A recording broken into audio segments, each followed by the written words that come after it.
আজ হলো সেই যুদ্ধের দিন, তাই যুদ্ধ করতে যাব বলে সকাল সকাল আর না ঘুমিয়ে উঠেই পড়লাম। আর উঠেই খেয়ে নিলাম এক গ্লাস গরম জল। দেন ফ্রেশ হয়ে গেলাম, এখন একটুখানি ভালো লাগছে বেশ। দেন এবার রেডি হওয়ার পালা, কি পরে যাওয়া যায়। তো নর্মালি আর কি যে ড্রেস গেঞ্জি পরে চললাম যুদ্ধ দিতে। এতক্ষণ হয়তো তোমরা বুঝতে পেরেছো যে যুদ্ধটা আসলে কি। আজ হচ্ছে 29শে এপ্রিল, তো ভোট দেওয়ার পালা। তো সকাল সকাল আর কি উঠেই 7টার মধ্যেই বাড়ির থেকে বেরিয়ে পড়লাম আমি আর বাবা মিলে। আর আমাদের সাথে ভোট যাবার জন্য লিলিও চলে এসছে রাস্তায়, বলছে যে ও নাকি ভোট দিতে যাবে। আমি বললাম যা, বাড়ি যা তাড়াতাড়ি করে। তো বাবার আমি দুজনেই সকাল সকাল একদম হাসতে হাসতে আমরা ভোটটা দিতে গেলাম দুজনে মিলে। তো এটাই প্ল্যান ছিল যে বেলায় ভিড়ের মধ্যে যাবো না, সকাল সকাল দুজনে মিলে যাব। দেখে তো আমাদের মনে হচ্ছে বাব্বাটাকে যে আমরা ভোট দিতে যাচ্ছি না, আমরা যেন যুদ্ধ করতে যাচ্ছি, মানে মহৎ কাজ একটা করতে যাচ্ছি। ও বাবা, 7টার সময় গিয়েই দেখি লাইন। যাই হোক, ভোটটা দিলাম 1 ঘন্টা দাঁড়িয়ে। আমাদের ভোট দেওয়া কমপ্লিট, দুজনে মিলে একটুখানি ফটো তুলে নিলাম। তারপরেই বাড়িতে আসার সঙ্গে সঙ্গেই মার রেডি হচ্ছে পরোটা, সুন্দর আলুর তরকারি আর ডিম সেদ্ধ।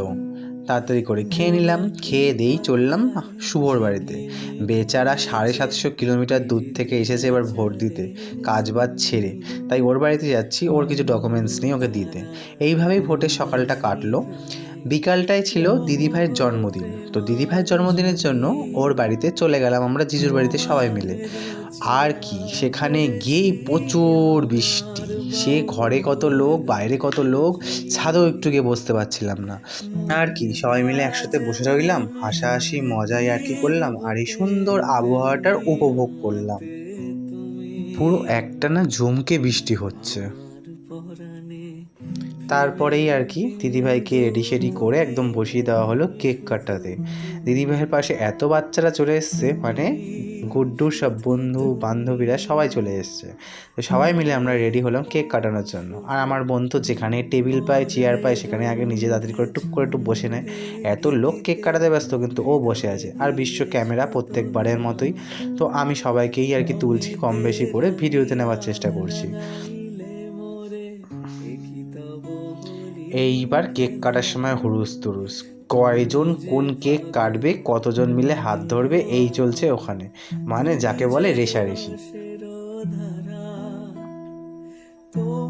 খুব ভালোই লাগছিল ওদেরকে দেখে, খুব মজা করছিল। গুড্ডুর তো একদম হাসি, ওই যে গুড্ডু ওই মোমবাতিটা আগে নিভাতে পেরে যে কি আনন্দ পেয়েছে, ওফ, মানে দারুণ আনন্দ পেয়েছে। এইভাবেই সুন্দর করে বিকালটা গেল। আর তারপরে আমরা ডিনার করলাম, ফ্রাইড রাইস, চিলি চিকেন, পায়েস, চাটনি ইত্যাদি ইত্যাদি, আরও অনেক কিছু ছিল। তো এইভাবে